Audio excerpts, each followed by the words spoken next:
গড়ে তোলা উচিত। নতুন বাংলাদেশ গড়তে হলে নির্বাচিত সরকারের মাধ্যমে সবাইকে জবাবদিহিতার আওতায় আনতে হবে বলে মন্তব্য করেছেন বিএনপির স্থায়ী কমিটির সদস্য আমির খসরু মাহমুদ চৌধুরী। বিএনপি সরকার গঠন করলে ব্যাংক ও ইন্স্যুরেন্স খাতগুলো বড় ধরনের সংস্কার করা হবে বলেও জানান তিনি। দুপুরে রাজধানীর ডিপ্লোমা ইঞ্জিনিয়ারিং ইনস্টিটিউশনে পপুলার লাইফ ইন্স্যুরেন্সের 25 বছর পূর্তিতে কথা জানান তিনি। বলেন, যারা লুটপাট করেছে তারা কোম্পানিগুলো ক্ষতিগ্রস্ত করেছে। অর্থনৈতিক নিরাপত্তার জন্য মানুষ বীমা করে, কিন্তু লুটপাটের কারণে গ্রাহকরা টাকা ফেরত পায় না। তিনি আরো বলেন, দলীয় বিবেচনায় ইন্স্যুরেন্স কোম্পানি ও ব্যাংকের অনুমোদন দেওয়া হয়েছিল। নির্বাচিত সরকারের মাধ্যমে আর্থিক খাতগুলোয় জবাবদিহিতা ফিরিয়ে আনতে হবে বলেও মন্তব্য করেন আমির খসরু।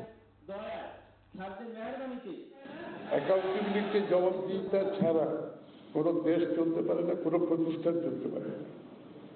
এই বিবেচনাগুলোকে আমাদের মাথায় রাখতে হবে আগামী দিনের জন্য। পপুলার ইন্স্যুরেন্স কোম্পানি আমি আগেও বলেছি, আমরা এটা শুধু ইন্স্যুরেন্স আর ব্যাংকের মধ্যে না, আপনি ইউনিভার্সিটিগুলো থেকে টাকা লুটপাট করেন, প্রাইভেট ইউনিভার্সিটির নামে, এদেরও কিন্তু কোনো জবাবদিহিতা নেই। সুতরাং আগামীর বাংলাদেশ গড়তে হলে প্রথমে জবাবদিহিতার আওতায় সকলকে আসতে হবে। RSL ওয়াটার পাম্পের অটো থার্মাল টেকনোলজি,